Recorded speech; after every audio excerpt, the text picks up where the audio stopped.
আজকের দিনটা আমাদের জন্য খুব স্পেশাল। আমার মেয়ের জন্মদিন। ওর জন্য নিজের হাতে কিছু পছন্দের রান্না করে সুন্দর করে একটা সাদা ভাতের থালি সাজানোর ইচ্ছে ছিল এবছর আমার।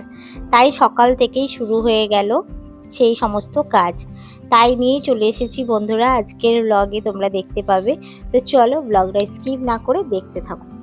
হ্যালো এভরিওয়ান, আসসালামু আলাইকুম। কেমন আছো সবাই? আশা করছি যে যেখান থেকে আজকের ব্লগ দেখছো সবাই ভালো আছো। আলহামদুলিল্লাহ আমিও ভালো আছি। মারুফাস কিচেন ব্লগ থেকে আমি মারুফা। সকাল সকাল বাজার থেকে একদম তাজা ইলিশ চলে এসেছে, আর ইলিশের পেটে ছিল ভরা ডিম আর কি। তো চলো মাছটা একদম সুন্দর করে নুন হলুদ আর সর্ষের তেল মাখিয়ে রেখে দিয়েছি, কারণ যেহেতু এটা ফ্রিজে দেব না, বাকি মাছগুলো সব ধুয়ে ফ্রিজে করে দিয়েছি। আর যেহেতু এটা ফ্রিজে দেব না, এটা ভাজা করব, সেই জন্য এটাকে আমি এই মতো করে রেখে দিয়েছি আর কি, নুন হলুদ মেখে। আর এদিকে দেখতেই পাচ্ছ রান্নাবান্নার একদম জোর কদমের প্রস্তুতি চলছে আমার।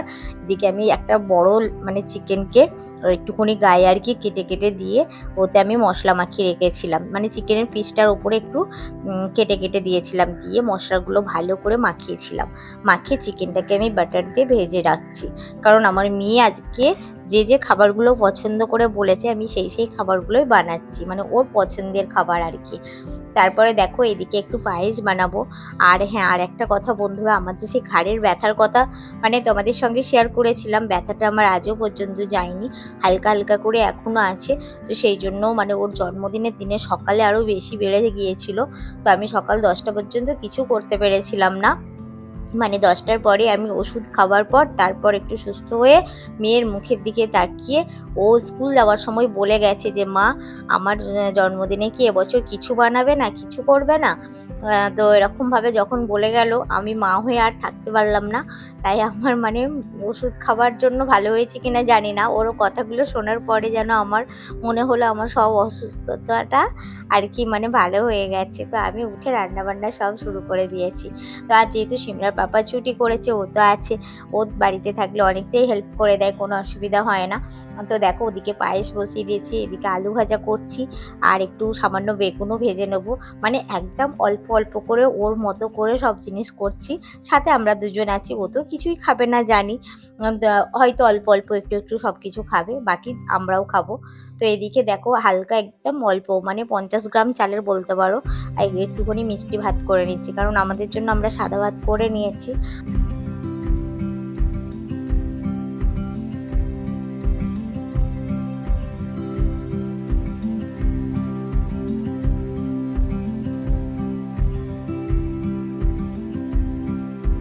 আয়োজন করেছি। তো চলো রান্নাবান্নার প্রস্তুতি তো চলছে, আজকে আর রান্নাবান্না কিছু শেয়ার করছি না, বা দেখিয়ে নিচ্ছি কী কী রান্নাবান্না করছি। তো চলো সুন্দর করে ওর জন্য মানে থালিটা রেডি করব, সাথে তোমাদের সঙ্গে কিছু অভিজ্ঞতাও শেয়ার করব। সালটি ছিল 2020, চারিদিকে তখন লকডাউন। ঠিক সেই সময় 18 তারিখে আমাদের জীবনে এসেছিল আমার এই ছোট্ট মেয়েটা।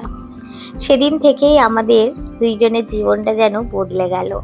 একটা ছোট্ট প্রাণ আমাদের সংসারকে ভরিয়ে দিল ভালোবাসা আর আনন্দে, আর হাজারো স্বপ্নে। মা হওয়ার যে অনুভূতিটা, সেটা কোনোদিনও ভাষায় প্রকাশ করা যায় না। প্রথমবার যখন মেয়েকে কোলে নিয়েছিলাম, মানে মনে হয়েছিল এই ছোট্ট মানুষটাই বুঝি আমার পুরো পৃথিবী। দেখতে দেখতে সেই ছোট্ট মেয়েটা আজ আরো একটা বছর বড় হয়ে গেল। তাই ওর জন্মদিনটা একটু নিজের মতো করে ভালোবাসা দিয়ে উদযাপন করার ইচ্ছে ছিল। আজকের ব্লগে তাই আছে মেয়ের জন্মদিনের বাজার, ইলিশ মাছ, চিকেন, আর নিজের হাতে সুন্দর করে ওর জন্য সাজানো থালি। তো চলো ওর জন্য সুন্দর করে সাজিয়ে নিই আজকের লাঞ্চের থালিটা। তো এখানে দেখতেই পাচ্ছ, এখানে আমি ওর জন্য যে মানে একটু রাইস করেছিলাম, এটা বাসমতি পোলাও বলতে পারো, মানে এতে একটু মিষ্টিও দিয়েছি, কাজু কিশমিশ ঘি দিয়ে বানানো। আর সাদা ভাত, মানে বললাম না ও এবছর চেয়েই ছিল যে মা আমার জন্য সাদা ভাত রান্না করবে, মানে আমার জন্য বিরিয়ানি টিরিয়ানি। তো এবছর যেহেতু আমার শরীরের অসুস্থতার জন্য কাউকে বলিনি, তো সেই জন্য ওর জন্য সাদা ভাতই করেছি। আর ওই এই দিনকে এত বৃষ্টি ছিল, এটা 18ই আগস্টের ভিডিও বন্ধুরা, প্রথমেই বলে দিই। ভিডিওটা আমি এডিট করা হচ্ছিল না, তার মাঝে আরও দুটো ব্লগ দিয়ে দিয়েছিলাম, কিন্তু এই ভিডিওটা এডিট করা হচ্ছিল না, সেই জন্য তোমাদের সঙ্গে শেয়ার করতে পারিনি। তো এখন খাওয়া দাওয়ার পরেই আমরা এক জায়গায় বেরোবো, কারণ আমাদের এক জায়গায় যাওয়ার আছে। তো খুবই দরকারি একটা কাজ আছে, সেটা হলো আমার একটা ব্যাংকের মানে কেওয়াইসি জমা করতে যেতে হবে। তো সেখানে যাব আমরা। আর যেহেতু সিমরান পাপা আজকে ছুটি নিয়েছে, আজকে না হলে কাজটা হবে না। তো সেই জন্য মানে এত কিছু মাথায় চাপ ছিল। এক তো সকাল থেকে নিজের শরীর বইছিল না, তার উপরে এত কিছু রান্নাবান্না যাই হোক তো করেছি, সেটা একটা টাইম লেগেছে। প্লাস এদিকে 4টে বেজে যাচ্ছে, কারণ 4টের আগে যেতে বলেছেন। তো এত কাজ মাথায় নিয়ে কিন্তু সকাল থেকে দুপুর পর্যন্ত কাটলো। তো থালিটা কেমন হয়েছে, তোমাদের কেমন লাগলো, অবশ্যই কিন্তু তোমরা কমেন্ট বক্সে কমেন্ট করো।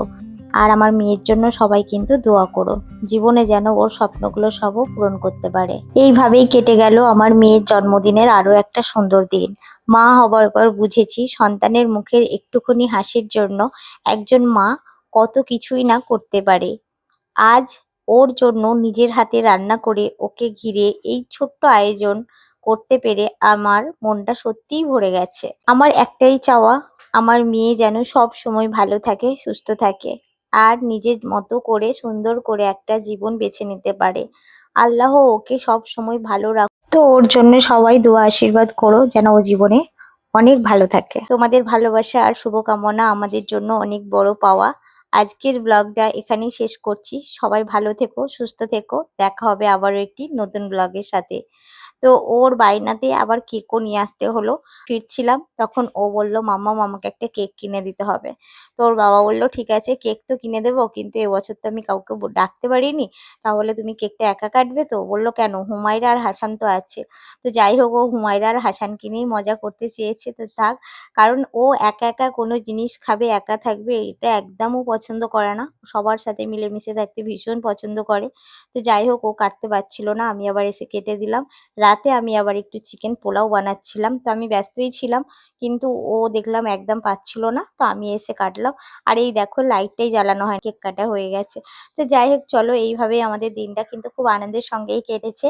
আর সবাইকে একটু একটু পায়েস আর মানে একটু করে কেক সবাইকে দিয়ে আসবো। তো চলো, আজকের ব্লগটা এই পর্যন্ত রাখছি। সবাই ভালো থেকো, সুস্থ থেকো।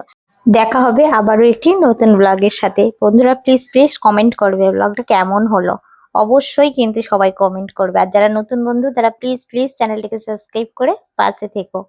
আল্লাহ হাফিজ। আসসালামু আলাইকুম ওয়া রাহমাতুল্লাহি ওয়া বারাকাতুহু।